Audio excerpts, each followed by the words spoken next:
Donc ma présentation va être un peu plus spécifique. Sérum versus plasma. Quelle matrice choisir? Parce que en matière de biochimie, beaucoup se posent la question. Il y en a qui se la posent même pas, parce que pour eux, c'est une habitude de travailler sur une ou autre matrice. Voilà, je vais m'en sortir. Ouf.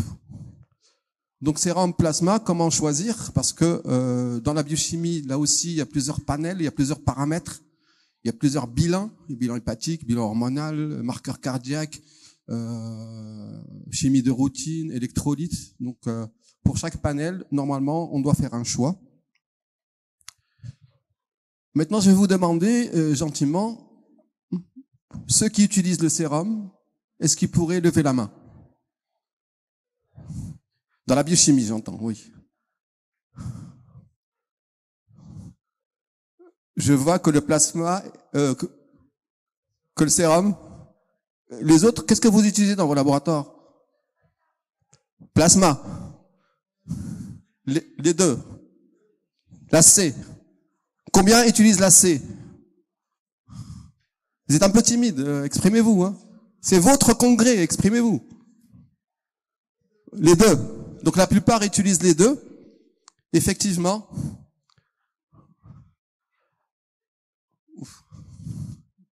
Alors, généralement, ceux qui utilisent le sérum ne connaissent pas vraiment les inconvénients du sérum. Généralement, le sérum prend du temps à être préparé pour passer à l'analyse parce qu'il y a un clotting time ou un temps de coagulation qu'il faut respecter. La fibrine, qui est un peu la bête noire hein, en biochimie et même en immuno, depuis que je fais ce métier, ça fait 15 ans que je suis dans le prénétique, la fibrine reste encore un problème majeur au niveau des laboratoires. Et aussi certaines analyses qui sont ou qui ne peuvent être faites que du sérum et non sur du plasma. Par contre, beaucoup ignorent ou on n'aura pas dit tout simplement que certains paramètres qui sont faits sur du sérum peuvent également être faits sur du plasma.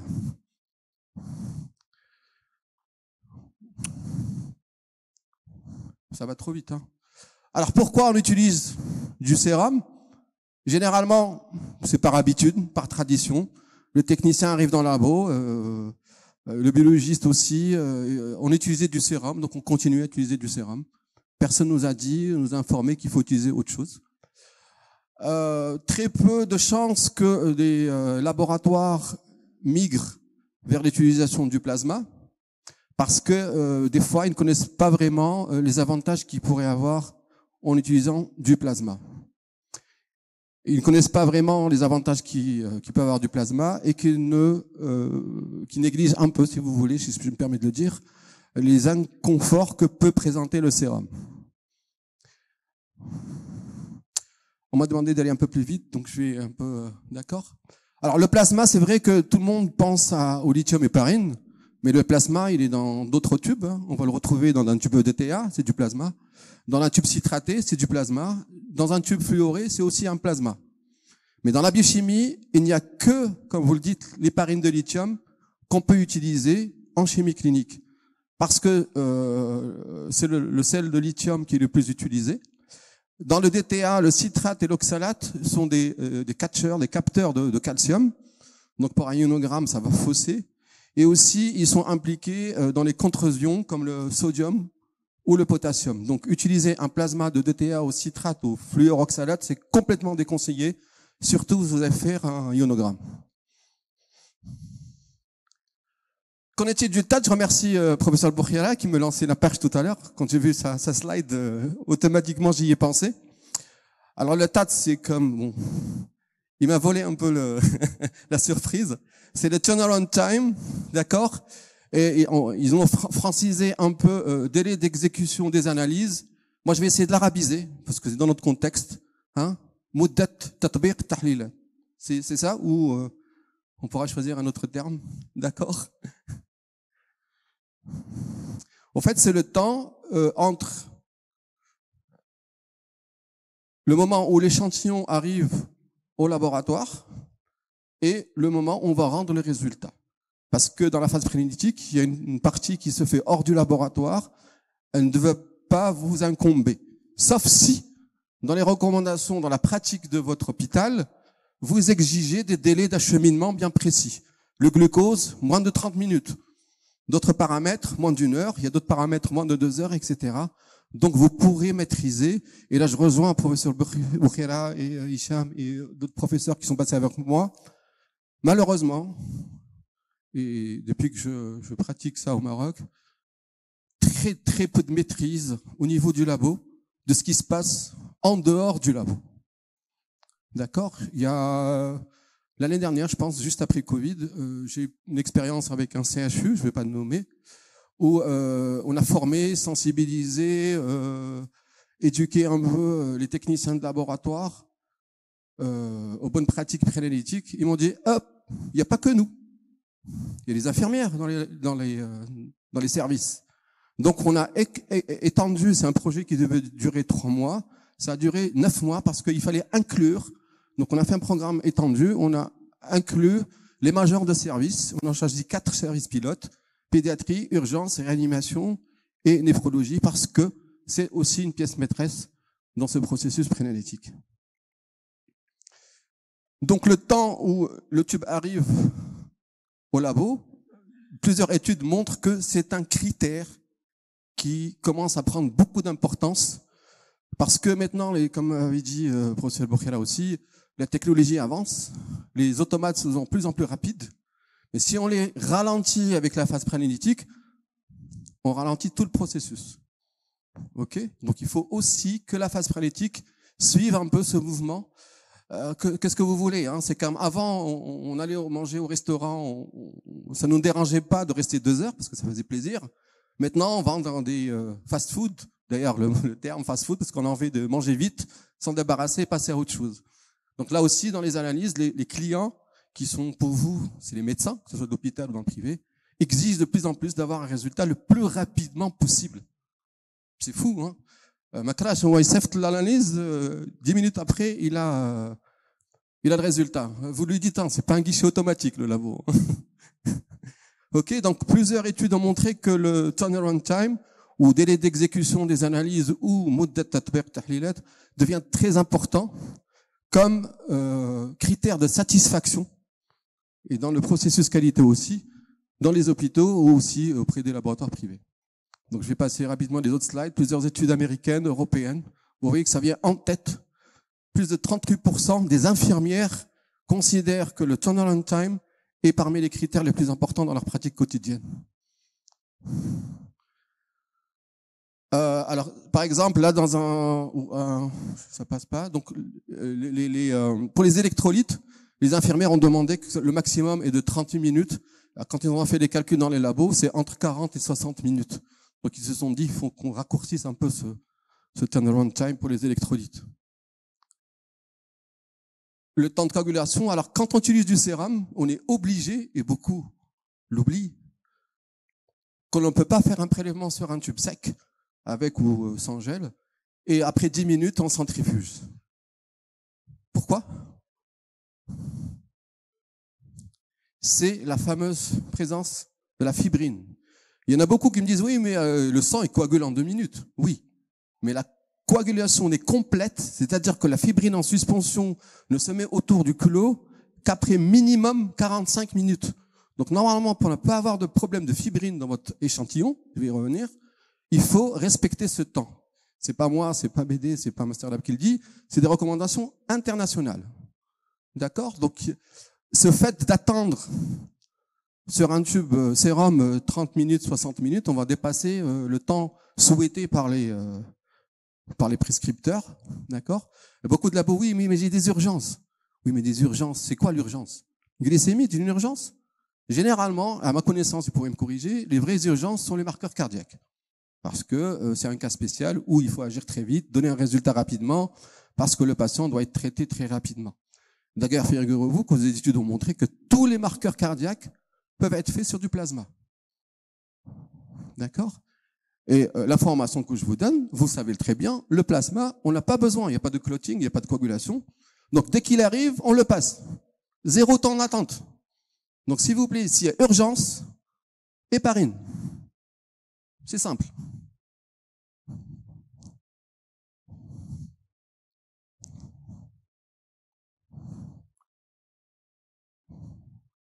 C'est encore confirmé, hein, les échantillons de sérum ralentissent le délai d'exécution 2 fois pendant la coagulation. Et quand il y a de la fibrine, on est obligé d'ouvrir le tube. J'ai vu ces pratiques-là. On ouvre le tube, on prend un cône jaune, parce qu'il est très long, ou un cône bleu, et on fait ce qu'on appelle une rémédiation.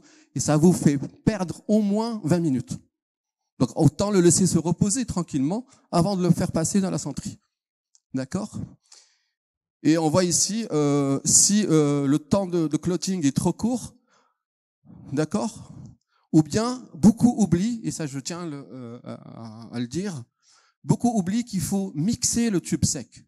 En fait, je corrige, ce n'est pas un tube sec, c'est un tube SAC, S-A-C. C'est un sec avec activateur de coagulation. Donc il y a un additif dans le tube, il faut mixer le tube sec. Beaucoup de techniciens me disent, ouais, t'as sec, non, fait un activateur de coagulation. Donc, si vous voulez raccourcir le temps d'attente, activez cet activateur de coagulation et mixez bien votre tube 6 à 8 fois. D'accord? C'est un sac. Pas un sac à main ou un sac à dos. C'est un sec avec activateur de coagulation. OK? Et on voit aussi que le taux de fibrine est assez élevé, au-delà de 6%, hein. Alors que quand on attend, on a 94% des échantillons sans fibrine. C'est très important. Qu'en est-il maintenant de la qualité de l'échantillon? Parce qu'il ne faut pas oublier, on veut faire vite, mais pas au dépend de la qualité de l'échantillon quand même. OK? Hein, si on roule très vite, on va arriver plus tôt, ou peut-être qu'on n'arrivera pas. D'accord? Donc il faut mesurer, aller vite, mais arriver bien.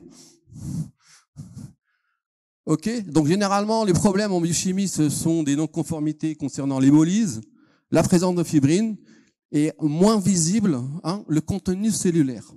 C'est-à-dire des cellules en suspension dans la matrice.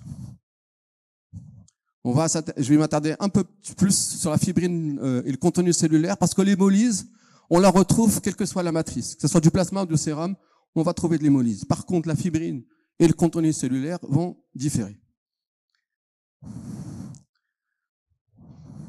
Parce qu'ils ont une influence significative sur les résultats.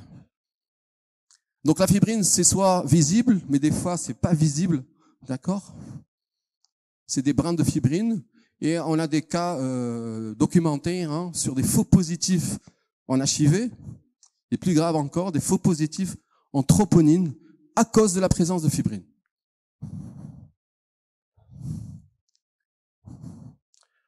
C'est des faux positifs, c'est de la fibrine qui est considérée comme l'automate, comme un antigène. Ça dépend de la méthode aussi, d'accord? Et j'ai eu des cas où, au Maroc, un HIV positif, il le fait en test rapide, il est négatif. Je lui dis, laisse le tube se reposer 1 heure et refais le test. Il est négatif. En fait, c'était que de la fibrine qui a positivé le résultat. Vous voyez, un petit brin de fibrine, et ça peut bouleverser la vie d'une personne. Vous imaginez un faux positif HIV. Encore plus, troponine, urgence, transfusion, perfusion, etc. Ouf. Ça passe trop vite. On va appuyer une seule fois, voilà.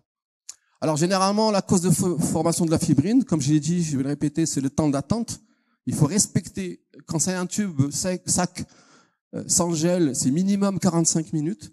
Si vous utilisez des tubes sacs avec gel, qui est un peu plus courant au Maroc, je ne sais pas pour nos amis subsahariens, le tube avec gel, où on raccourcit ce temps à 20 minutes. Donc en utilisant un tube avec gel, on raccourcit le temps d'attente à 20 minutes.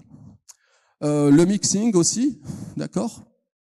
Ne pas oublier l'état pathologique du patient, il faut prendre l'habitude.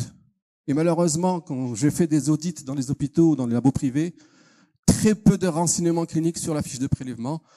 J'ai un point, j'ouvre une parenthèse, je la referme. Le professeur qui fait des formations a oublié un rôle que jouent les techniciens. Et c'est ne mentionné nulle part. Les techniciens font des prélèvements. D'accord? Moi, j'ai une expérience dans d'autres pays où le préleveur, c'est son métier. D'ailleurs, c'est un nom, c'est phlébotomiste, préleveur.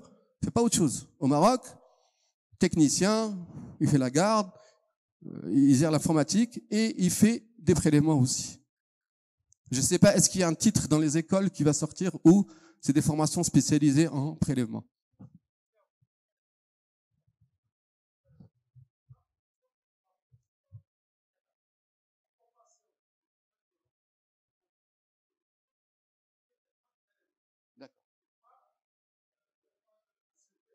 D'accord, j'ai compris. D'accord. Oui. OK. Donc, et il y a aussi ce qu'on appelle la fibrine latente. D'accord? Des fois, j'ai eu des cas où on m'appelle, il y a de la fibrine après centrifugation. C'est ce qu'on appelle une coagulation à froid. D'accord? Le processus ne s'est pas terminé. Quand on a centrifugé, l'échantillon chauffe un peu. Donc, la fibrine se dissout. Mais quand on repose l'échantillon après centrifugation, on le laisse reposer, elle réapparaît. D'accord? C'est ce qu'on appelle une fibrine à froid. Et des fois, même après le test. Donc, il faut bien mélanger, hein. Tube sérum 5 à 6, tube plasma 8 à 10. Bon, une moyenne de 8 fois. 8 fois, c'est pas 1, 2, c'est 1, 2, 3. Je me permets de faire des petits rappels préanalytiques. Bonne pratique. Il faut faire attention, comme j'ai dit, au statut du patient. Hein, s'il est sous dialyse, donc il y a un traitement à l'héparine. L'héparine va retarder la coagulation. Ça risque de fausser. S'il est sous anticoagulant, il faut faire attention parce que c'est pas 3/4 d'heure, c'est 2 heures pour coaguler parce que de toute façon il est sous anticoagulant. D'accord. Quand on fait des prélèvements sur des lignes intraveineuses au niveau hospitalier, des infirmières, il faut faire attention. Et si le patient a des troubles de coagulation, déficience de facteurs, donc ça va affecter forcément la coagulation complète de l'échantillon. Alors la fibrine, le problème de la fibrine, c'est qu'il y a des faux positifs, certes, on l'a vu en marqueur cardiaque ou en sérologie, mais aussi sur les appareils parce qu'elle s'infiltre, elle va boucher les tubulures, elle va se déposer sur les tubulures. C'est simple, la fibrine, si vous prenez du blanc d'œuf, vous laissez reposer, il va cristalliser. Imaginez la même chose sur des tubulures ou sur l'aiguille de votre tomate. Je vous dis, une aiguille, ça coûte 8 000, 12 000 dirhams. Un tube coûte 1 dirham 50.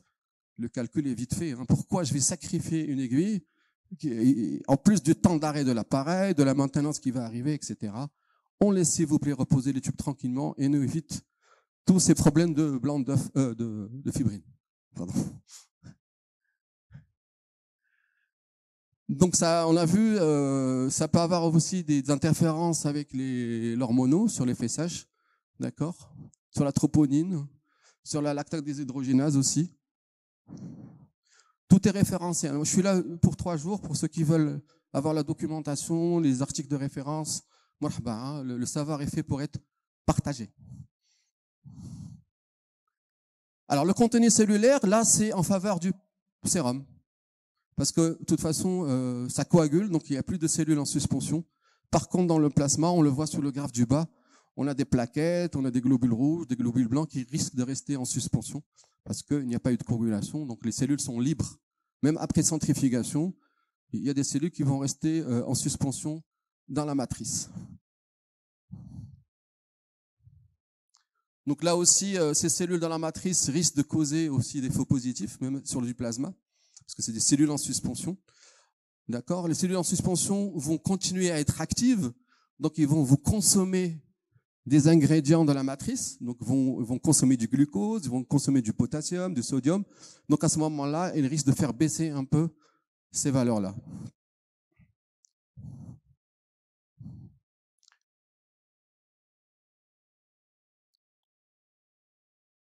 Alors, c'est pour ça qu'on parle de stabilité, ça c'est aussi en faveur du sérum.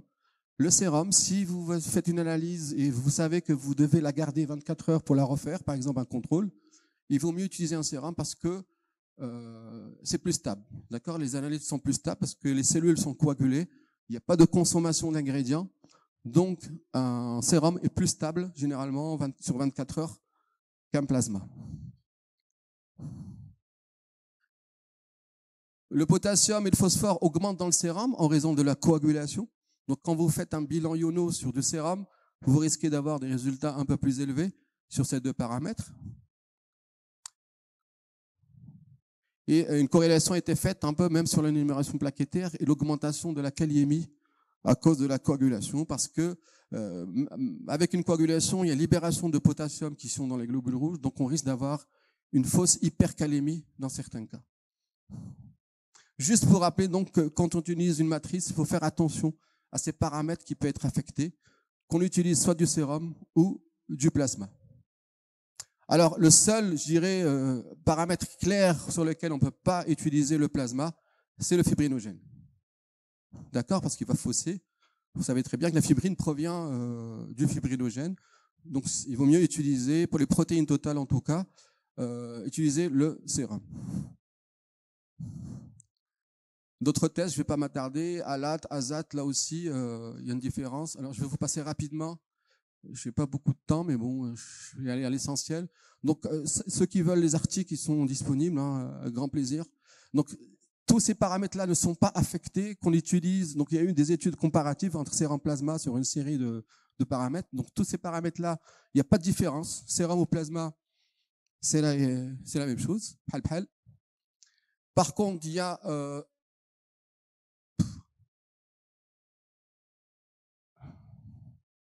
sur certains paramètres, il y a quelques différences, mais elles ne sont pas très significatives. Par contre, sur du cholestérol, de la LD, lactique déshydrogénase, il y a quelques différences, et aussi sur le chlore.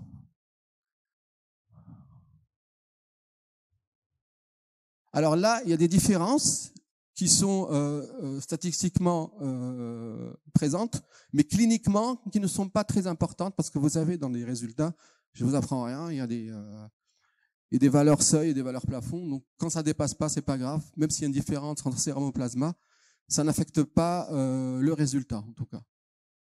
Par contre, sur deux paramètres, voilà, sur deux paramètres importants, qui sont le potassium et les protéines totales, une très grande différence entre le sérum et le plasma. Pour la troponine, là aussi, alors la troponine, fait un peu, au fait, ça dépend de la concentration de la troponine. Au-delà de 0,03, il vaut mieux utiliser du plasma que du sérum. C'est une étude qui a été corrélée et donc ça a été recommandé de tous les marqueurs cardiaques, la matrice de choix et le plasma. D'accord? On comprend bien parce que généralement c'est des marqueurs d'urgence. D'accord? Il n'y a plus de doute là-dessus. Le plasma donne de très bons résultats corrélés avec ceux du sérum pour tous les marqueurs cardiaques.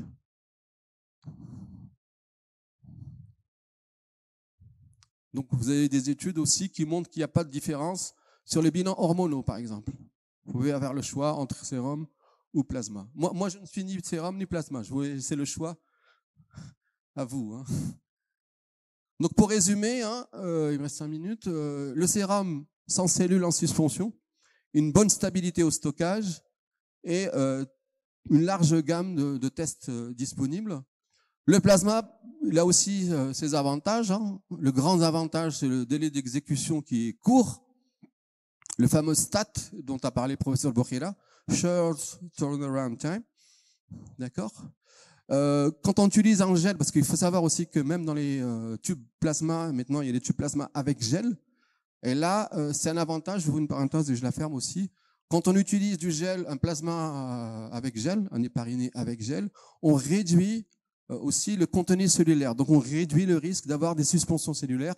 Donc c'est un avantage un peu plus qu'un tube d'héparine normal. Le plasma reste le plus représentatif de l'état in vivo, parce que vous savez très bien, je vous le rappelle quand même, qu'on n'a pas de sérum dans notre corps. Hein. Notre corps, c'est du plasma. Le sérum, c'est quand on a à l'extérieur et que le sang coagule et qu'il y a fabrication de ce sérum. Donc dans notre corps, il n'y a pas de sérum. Il n'y a que du plasma. Et aussi important, le rendement de la matrice, si vous prenez un tube de 4 ml hépariné et un tube de 4 ml sac, vous aurez plus de matrice dans un tube plasma que dans le tube de sérum.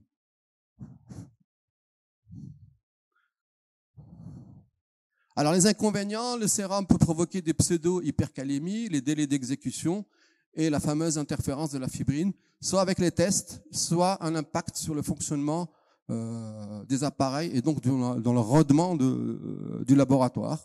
Et à ce moment-là, c'est pas du TAT qu'on va parler, c'est du LAT, long turnaround time, ok.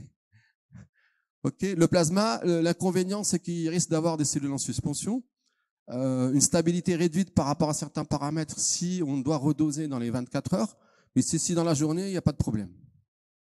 D'accord? Et certains tests ne pas être pris en charge par le plasma, je le rappelle, les protéines totales. Donc, l'utilisation du sérum reste généralement prédominant, mais varie selon les régions.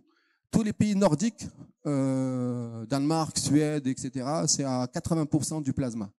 Je ne sais pas parce qu'il fait froid, je ne sais pas. D'accord. En Europe, c'est hémique, un peu, plasma, un peu de sérum. Ok, on pourrait éventuellement, je lance une demande à la NTLM, on pourrait faire éventuellement une étude ensemble par un petit questionnaire sur l'utilisation de sérum plasma et faire de la sensibilisation ou informer les techniciens.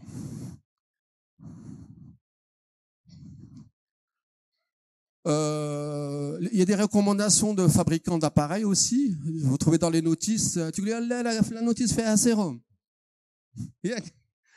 La notice de l'appareil, ils disent il y a sérum. Je ne peux utiliser que du sérum, oui, mais bon. Après, il y a des corrélations à faire. Donc, il y a des études de référence qui ont montré que dans 95% en moyenne, ou 90% en moyenne, il y a une corrélation entre plasma et sérum. Sur les principales marques. Ok, parce que c'est une question qui pouvait se poser. J'anticipe. Maintenant, c'est dans la balance. D'accord? Est-ce que je vais choisir le STAT ou je vais réduire en moins le TAT?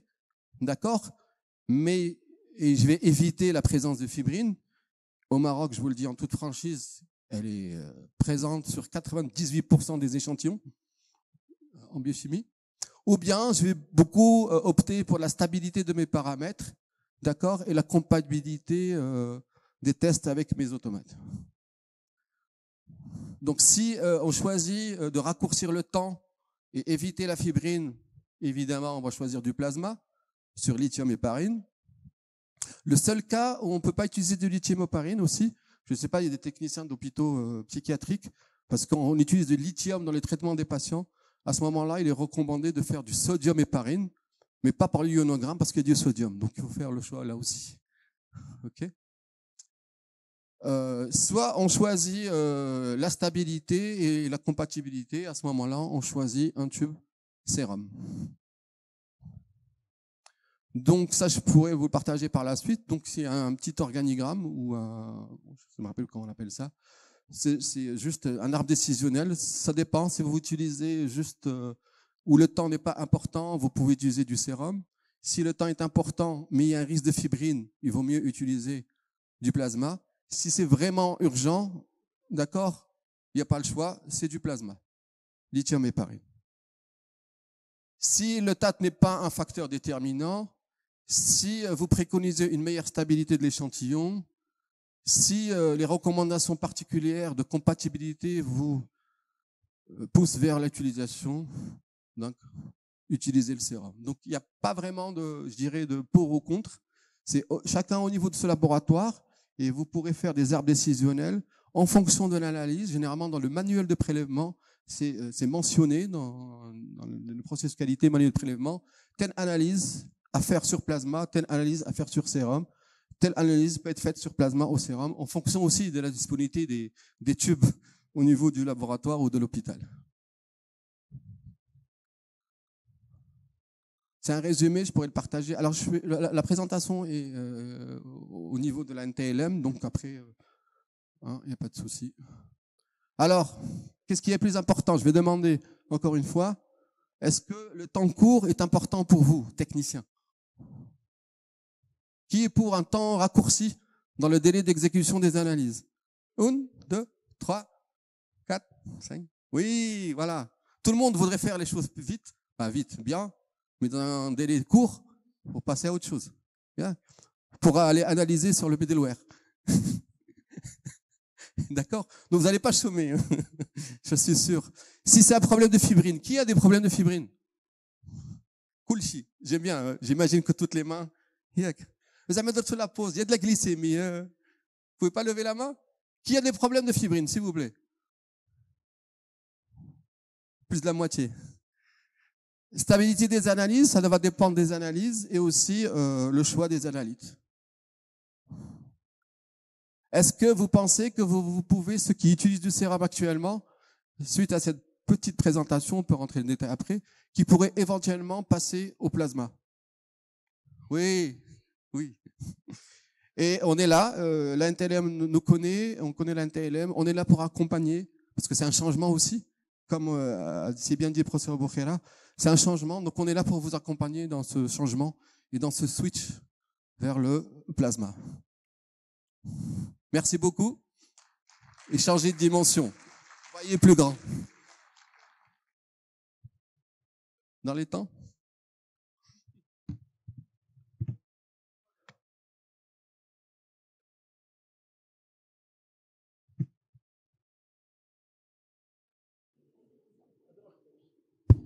Voilà. Merci, Monsieur Amin, pour ces explications très pratiques dans le laboratoire de biochimie, dans le laboratoire de biologie médicale. Merci pour la qualité de votre exposé qui était très clair. En tant qu'auditeur, je sais que vous avez fait des audits par rapport à la phase préanalytique. Cette phase préanalytique, c'est la phase critique. Ceci rejoint bien sûr l'exposé de du professeur Boukhera qui est bien sûr sur cette phase qui est critique et qui, bien sûr, les erreurs qui sont des analyses, ils proviennent de cette phase préanalytique. Donc cette phase préanalytique qui commence dès la prescription selon l'ISO 15189 et qui va aller jusqu'à l'entreposage. Donc vous voyez un petit peu les différentes étapes bien sûr, que prend ce prélèvement pour arriver à l'automate. Donc il y a beaucoup de contraintes, il y a beaucoup de contraintes par rapport au prélèvement, par rapport au type de prélèvement. Est-ce qu'il s'agit de sérum, de plasma? Est-ce qu'il s'agit de plusieurs non-conformités qui découlent de cette phase préanalytique? Donc, je vous remercie, Monsieur Amin, pour ces explications très pratiques. C'est moi. C'est moi. Juste, je rappelle, oui. Je suis là ces 3 jours. Donc, s'il y a des questions, des explications, besoin d'informations, je suis là ces 3 jours. Merci beaucoup. Le stand Master Lab. Merci beaucoup. Donc, on va passer à la session questions-réponses bien sûr, avoir. Allez-y, Monsieur Lanté. Bonjour. Merci, Monsieur Hamid, pour votre présentation qui est excellente. Mais je veux ajouter quelques mots. Surtout, alors, le préanalytique commence au départ, c'est le prélèvement. C'est-à-dire, il faut voir un bon préleveur qui doit prélever. Les types sont ceux des types qui sont sous vide. Il y a un vide qui doit être respecté avec volume. Le problème, quand il arrive le type chez nous, on ne demande pas pourquoi il est hémolysé, ou pourquoi il y a un caillosité. Il y a un problème d'acheminement. Comme l'a dit M. Amin, qui doit attendre 45 minutes pour techniquer. Alors moi, il était arrivé chez moi après 2 heures de prélèvement. Déjà, il est commandé au service. Et quand je le centrifige, je trouve qu'il est hémolysé. Donc moi, je dis qu'il faut faire une formation aux infirmiers et infirmières préleveurs, qu'ils savent que quand il y a un type sous vide, type sac, comme il a dit, c'est pas type sec, qu'ils doivent faire avec une aiguille, et bien, c'est-à-dire qu'ils ont une bonne veine pour prélever. Les gens, ils prélèvent sur la seringue, après, ils persistent la seringue au type, et vous voyez l'aiguille qui a un orifice qui est très réduit, le temps que le sang descend, il s'éclate, les rouges, et pour ça qu'on a une hémolyse. Normalement, on ne doit pas avoir une hémolyse sur le type comme ça. Surtout sur le type BD, que je travaille avec BD plus que 30 ans. C'est les meilleurs types que je connais pour l'instant. Alors, voilà, donc ça c'est pour le prélèvement. Ainsi, il a parlé pour les renseignements cliniques. Moi, je dis qu'il faut exiger l'heure de prélèvement. C'est très important. Parce qu'il y a certains examens qui ne doivent pas dépasser 2 heures. Si quelqu'un veut dire une glycémie qui est prélevée à 8 heures du matin, il arrive au laboratoire à 11 heures, vous le techniquez à 14 heures, quelle glycémie? Donc, pour moi, sauf s'il est prélevé sur un tube héparini ou bien un tube de fluorure de sodium. Voilà. Donc, merci ici, Amine. C'est très important. Et moi, j'insiste sur la formation pour les infirmières. Le technicien, en général, il n'a pas le droit de prélever. Il n'est pas protégé par la loi parce que c'est pas un infirmier. C'est pas un médecin. Technicien, c'est technique. Et merci. Merci beaucoup, c'est très gentil. Le sujet de l'hémolyse, on peut en revenir au 3e congrès, ou bien, si vous voulez, avec l'INTLM, organiser une table ronde sur le problème d'hémolyse. C'est un autre sujet aussi, et une vingtaine, trentaine de slides que pour l'hémolyse. Ok, bonsoir. Oui. Et merci beaucoup. Moi, c'est Adama Issa-Ado, je suis du Mali. Je suis biologiste et je travaille dans un hôpital mère-enfant, le Luxembourg. Moi, j'ai une question. Vu tous les tubes qu'on a vus, au jour d'aujourd'hui, les médecins sont tellement pressés qu'ils ne respectent pas le temps de jeûne. Est-ce que réellement le jeûne a un impact aujourd'hui dans les techniques d'analyse? Je vous remercie. Oui, je peux répondre? Oui, je dois répondre. En fait, oui, il y avait beaucoup de polémiques sur ce facteur de jeûne, d'accord? Parce qu'avant, c'était que certains paramètres, éventuellement tout ce qui est lipidique, il fallait vraiment être à jeun, la glycémie, il faut être à jeun, etc. Mais des fois, on fait le prélèvement pour des paramètres où on n'est pas nécessairement obligé d'être à jeun, comme l'hormonaux, mais pendant les analyses, le médecin ajoute d'autres critères, dont une glycémie ou autre, une glycémie gestationnelle. On fait un bilan hormonaux, après il demande une glycémie gestationnelle. Mais on a fait un prélèvement non à jeun. D'accord? Alors maintenant, il est vivement recommandé que tout prélèvement doit être fait à jeun. Et à jeun, il faut le répéter et sensibiliser les médecins pour qu'ils le disent à vos patients. À jeun, ça ne veut pas dire ne pas prendre son petit déjeuner. À jeun, c'est 10 à 12 heures de jeûne. Le dernier repas, si l'analyse à faire à 8 heures, le dernier repas doit être à 8 heures, 20 heures de la veille. Ce n'est pas, parce que beaucoup dans les laboratoires où je fais des audits, ils me disent, ouais, j'ai pas pris mon petit déjeuner, donc c'est bon, je peux faire des analyses. Et on est méditerranéen, et on dîne à 10h, 11h du soir des fois, d'accord? Et le lendemain, 7h du matin, il est au laboratoire pour faire un bilan lipidique. C'est inconcevable. Donc, je reviens à ça. Il y a des recommandations. Je vous transmettrai le site de l'EFLM, qui est la Fédération européenne des recommandations sur le préanalytique. C'est le groupe d'études préanalytiques. EFLM PG, je pense. OK, je vous donnerai, vous passez au stand. Et il y a toutes les recommandations par rapport à ça. D'accord? Merci beaucoup, Monsieur Amine. Juste, j'ai une petite, je vais ajouter quelques remarques, si vous voulez. Bien sûr. Juste par rapport qu'en biochimie, on utilise le DTA.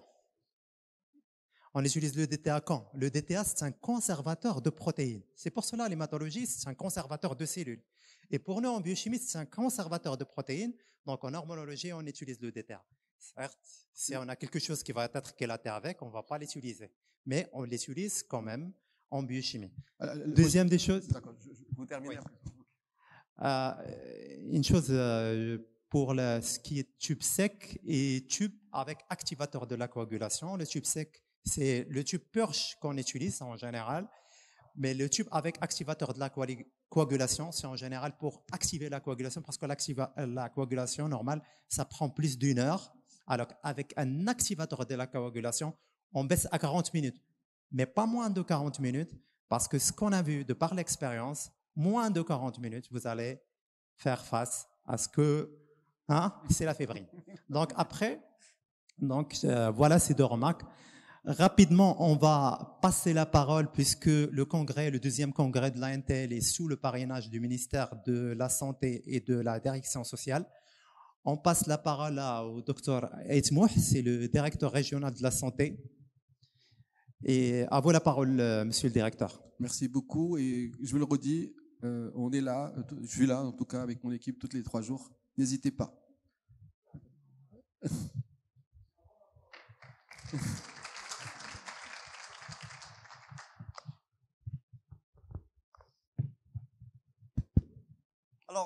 je veux juste rajouter aux deux remarques du professeur Matawi. Comme nous sommes biochimistes, nous sommes très, très, très intéressés à ces tubes-là.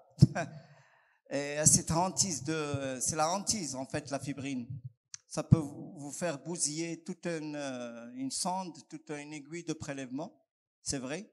Mais devant certaines analyses, nous sommes obligés. C'est une obligation d'utiliser le tube sec ou le tube sac. Et notamment, bien sûr, toutes les techniques d'électrophorèse que j'ai pas entendu parce que j'adore. J'ai pas entendu la protéine totale, c'est autre chose. C'est une approche globale de toutes les protéines. Alors, l'électrophorèse, c'est une approche semi-globale. Lorsqu'on veut séparer ces protéines, nous sommes obligés d'utiliser un tube sec, du sérum et non pas du plasma. Ça, j'insiste beaucoup pour les techniciens. Ils doivent se mettre en tête devant toute technique d'électrophorèse, pas de tube avec anticoagulant, un tube sec ou un tube sac avec activateur de coagulation. Donc, devant les électrophorèses, que ce soit une électrophorèse de zone, que ce soit une électrophorèse capillaire, avec le facteur 1, le fibrinogène, il nous crée beaucoup de problèmes. Il donne un artefact d'ailleurs sur le tracé d'électrophorèse. Donc, il n'y a pas de mixture pour les électrophorèses. Il y a un seul tube, c'est tube sec ou tube sac. Je vous remercie, c'est ça ce que je voulais dire. Merci, professeur Boukhera. À vous, monsieur le directeur régional de la santé, docteur Aïtmouh.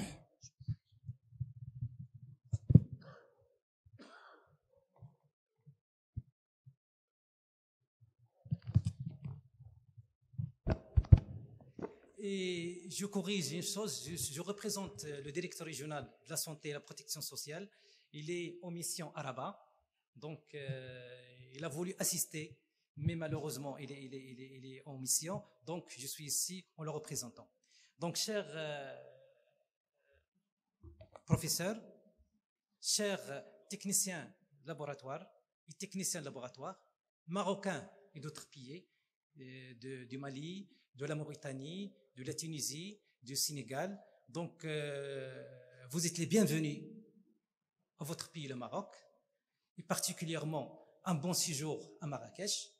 Et je tiens à vous remercier, l'Association nationale des techniciens de laboratoire au Maroc, d'avoir invité la direction régionale de la santé et de la protection sociale à assister à ce deuxième congrès qui est vraiment très important. C'est une opportunité d'échange, d'expérience, de connaissances et de benchmark entre les différents pays.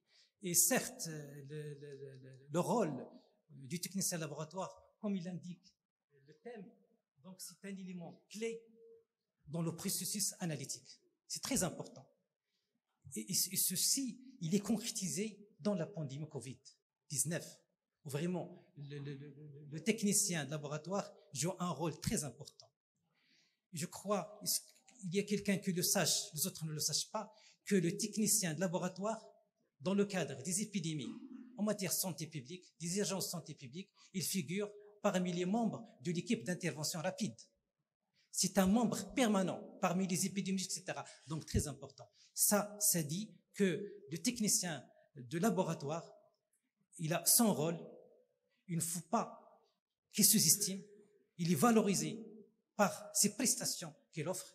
Donc, comme j'ai dit, nous avons l'honneur d'assister avec vous dans ce congrès et je souhaite et j'espère que ces 3 journées aboutiront aux objectifs escomptés par les organisateurs et que ce congrès aboutira à ces objectifs. Et je vous remercie.